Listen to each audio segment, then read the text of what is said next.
Hey everybody, welcome back to another episode of Earthly Headlines.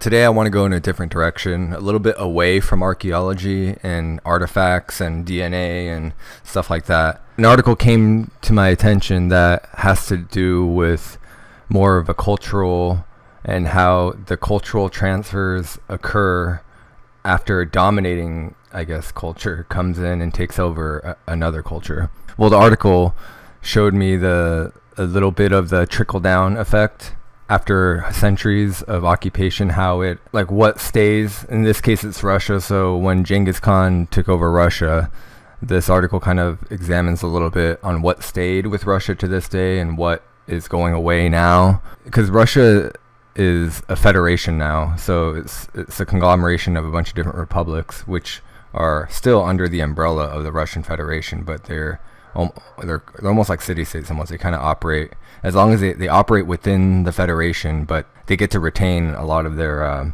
ancestral cultural roots, so to speak. So one of the republics that's examined in this article is the Republic of Buryatia, and they used to be one of the tribes of the Mongols. When Genghis Khan, before he set out on conquering the world almost, he had to unite the tribes first, and these were one of the tribes that he united, which are now part of the Russian Federation.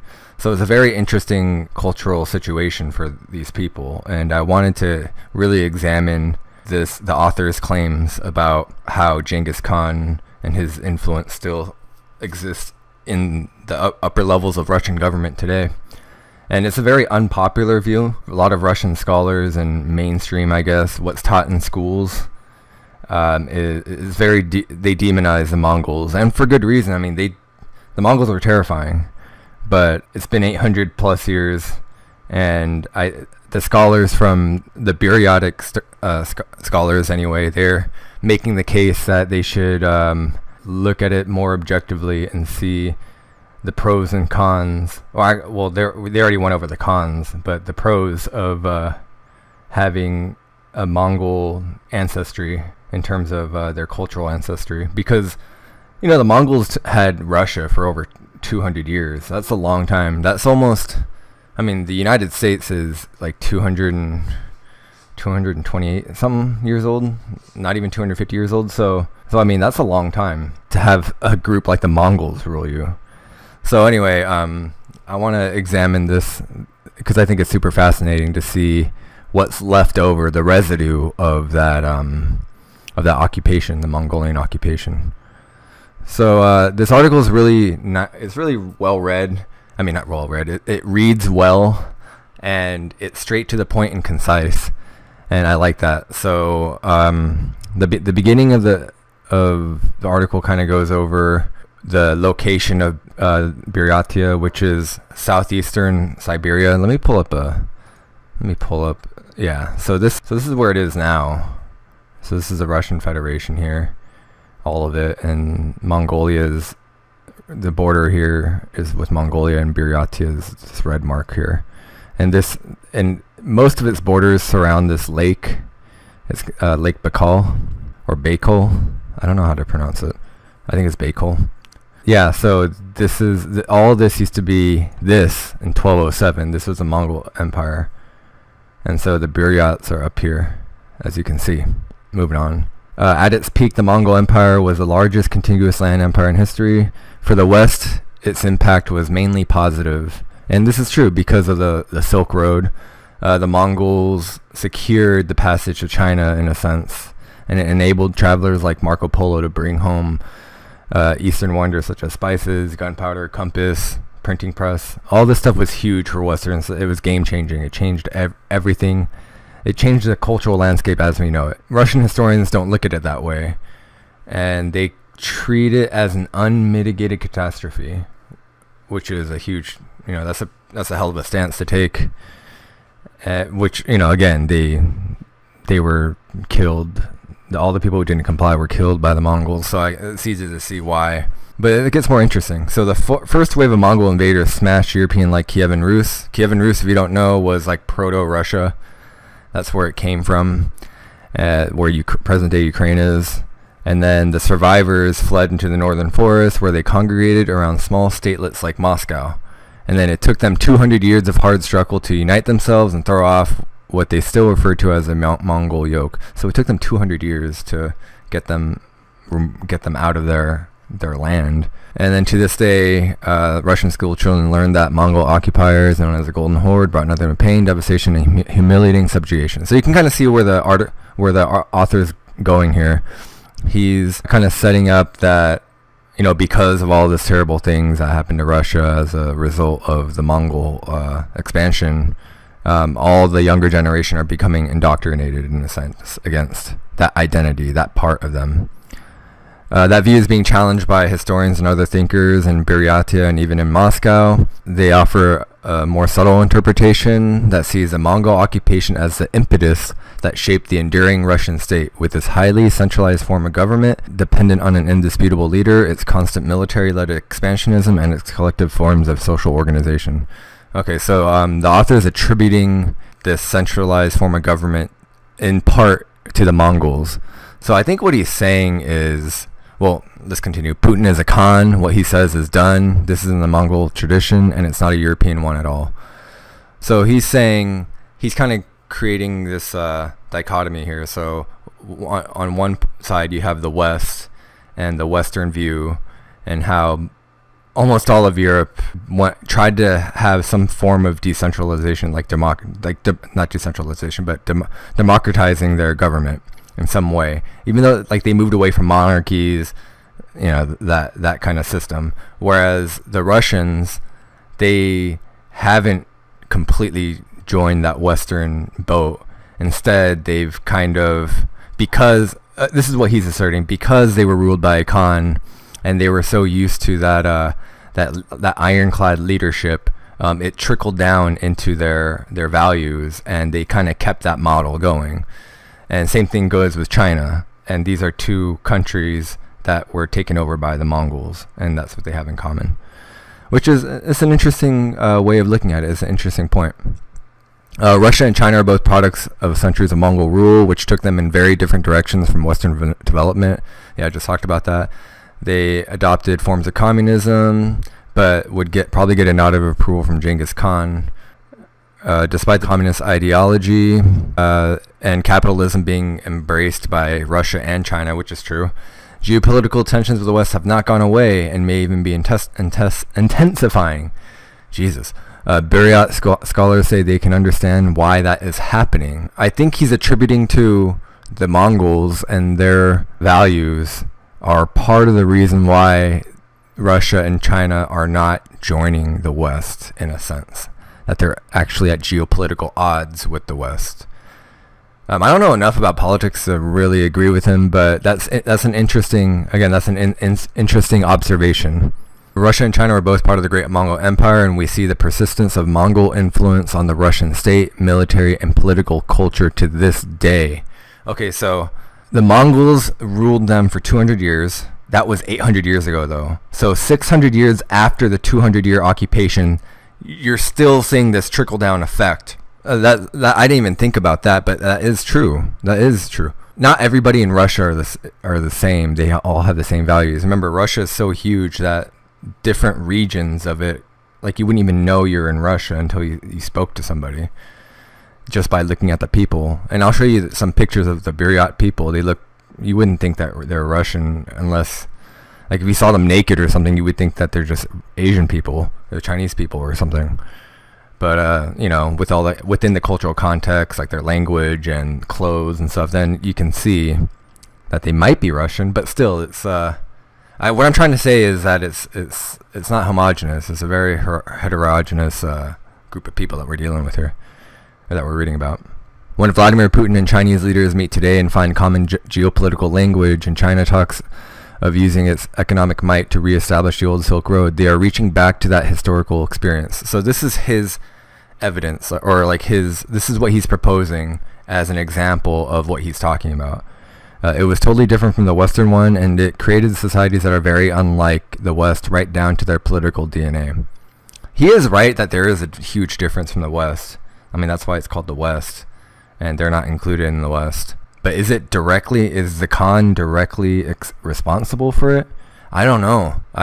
he might definitely be a contributing factor, but there's probably a ton of different factors. Another example they state are the long terms that their leaders, like China recently amended its constitution to allow Xi Jinping to remain president for life, and then Mr. Putin is under pressure to do the same thing because he's already been elected to the 4th term in the Kremlin, so he's been around forever. So those are the 2 examples that they use. Leave me something in the comments what you think of those examples. Are those strong arguments, or is it kind of weak? And is Mongolia's influence, has it dissipated, and is it irrelevant now? Or is it somewhere in the middle? Let me know. Genghis Khan was seen as a folk hero in Buratia, and that makes sense because they are some of the direct descendants of his hordes or his people. And they developed identity after the Russian Empire conquered this territory and drew a border between them and the rest of Mongolia in the 17th century. Okay, so in the 17th century, the Russian Cossacks came and they took over not all of Mongolia, but they took up over that northern part where the Buryats live, and then they just drew a line and, all right, you're part of Russia now, even though they had belonged to this tribe for a long time before them. So they kind of absorb, but at the same time, kind of like if you look at the Caucasus, like in Dagestan is a good example. They are a part of the Russian Federation, but they retain that they have that regional identity. Like they're not, they come from something else, and they've maintained that cultural value for a long time. The Cossacks, and then later settled by the old believers, who were religious dissidents exiled from European Russia 100 years later in the 18th century. These are kind of, in terms of Russian society, these are kind of outcasts. Even though they are part of the Federation, they're very, very different from actual Russians. Here are this giant statue back here is Genghis Khan, and then that's Kublai Khan. And this is a 160-foot statue, and these are 100-foot statues. That's huge. Oh no, not these. This guy right here. This is Khan. This is Kublai Khan, and these are probably like 8 feet tall or something like that. Unlike American settlers who pushed westward across North America, the Russians tended to coexist with the native peoples they conquered, often intermarrying with them. That's true. That's a good point. So the American settlers were just rushing, like Lewis and Clark and all those guys. They were just rushing to explore and get everything mapped. Whereas the Russians, when they conquered you, you were they were going to stay with you. A lot of the population anyway, and they did this by intermarrying and bringing their agriculture and firmly establishing an economic presence, especially with the cattle breeding nomadic Buryatic tribes around them. So they kind of, even though they're nomads, there are huge cities in Buratia. Well, there are a couple huge cities. I mean, 1 million people in one city, that's a lot. But it wasn't a seamless transition like they would teach you in the Russian education. We were taught in Soviet school that we joined Russia voluntarily, but in the 1990s we had more freedom, we were able to study more widely, and then we learned that Russia conquered the Buryats in a decades-long war. That makes sense. These guys are descendants of the Mongols. They're not just going to lay over. You're not just going to take them over. These are real badasses here. So Russian education lied to us. On the other hand, all the civilization we have is due to Russia. Yeah, Russia was a civilizing force of this nomadic culture, and the Russian language is our window on the world. So they got them. The Russians got them through agriculture and language. So we have this strange ambivalence. See, this strange ambivalence, it's been analyzed in a lot of different literature involving colonialism. One book that off the top of my head is called Passage to India, and it details the relations between India and Great. But yeah, the strange ambivalence he's talking about I know exactly what he's talking about. There have been books written on this. It's being conquered by a civilizing force. But it does help to explain why you don't find any aggressive Buryat nationalism here. So they're not Russian nationalists, that's for sure. They like to stick to their own devices. According to this guy, I've never been to Buryatia.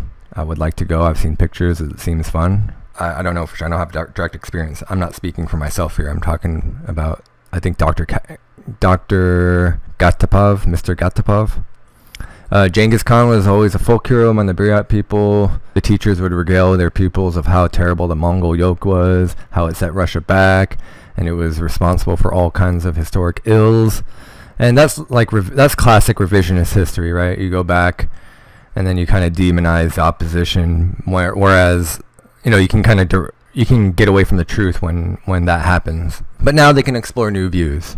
I don't know why they didn't before. I guess they have more freedom now. Maybe the internet. I don't know. They don't specify. It all leads back to Genghis Khan. Scholars say the Mongol influence is still visible in Russian political culture and military organization, and also in the Russian language itself. This is really interesting. Though not many Russian words can be traced to Mongol and Turkic tribes who made up the Golden Horde, but those that do relate to administration, trade, and military organization. So all that other stuff, yeah, don't take the Mongol words for that. The Russians already have words for that. But the Mongols revolutionized the way that, this is where I think, this is probably the strongest evidence that this guy's brought up. It permeates the language. So that means there were no words for that before, meaning that people didn't put the attention and the mind power to even bother coming up with terminology having to do with these, or they did, and the Mongol ideology was just so strong that it replaced them, which is even more powerful. They include the Russian words for money, horse, customs, tea, and treasury. So these are all things that the Mongols specialized in. Money is horse, and then their customs, obviously, and then tea, because come on, man, you need tea. Like back then, that was like drugs. And then treasury, the loot, the gold, right? And anything of value that can keep the horde going. That's really interesting. So I thought that was that's probably the number one indicator of whether, if you're Russian, whether you like it or not. I mean, it's in your language. It's imprinted in your language. So that is proof right there that Genghis Khan did have a huge effect on you guys. Really interesting. That's a really good point. In Buryatia, it's a topic of discussion. It's a topic meaning Genghis Khan being the national hero. And even among Russian historians, new interpretations are gradually being considered. We're coming to a more complex view of the Mongol conquest and its historical ramifications. Yes, they overran and destroyed civilizations. Yes, they were ruthless, but they integrated Russia into a vast empire. Interesting read. I'll have the link for you guys in the description. What do you guys think? Is this just all? Did you guys know this? Does this all go without saying? Or honestly, I don't think this goes without saying. I think a lot of people, believe it or not, just think Russia is just some one, as it appears on the globe. It's just one monolithic entity. No, far from it. I don't want to say fragmented, but the Soviet Union did fragment in 89 or 91, I forget. I think it's 91 or 92 maybe. And since then, it's been really complicated, the relations between all those countries, or those newfound republics. Same thing with communist China and Taiwan. Taiwan is actually, I've heard it described as the Texas of China. It's its own government, pretty much. It's a very westernized, capitalistic country, but China does not recognize it as its own country. As far as China is concerned, Taiwan is China, and they're just letting them to their own devices. That's just one example of a weird relationship, right, within a country as vast as Russia and China. So you have the same thing happening in Russia, where you have a lot of these republics who have their own identity, yet they also answer to the Russian Federation. They answer to Putin. Like the Republic of Buryatia, the president, they don't call him the president though, they call him the head. He's called the head, which is really interesting. That's very, I guess, according to this article, it's very Mongol-like, right? The head. Well, the head was appointed by Vladimir Putin. So it makes sense that he would refer to Putin as a Khan himself. But what do you guys think? Let me know. I thought it was a really interesting article, and I hope you guys find it interesting as well. And this change of pace is pretty refreshing for me. So like, comment, subscribe if you must, please, and check out my Twitter. I post a lot of stuff on there as well. All right, guys. See you later.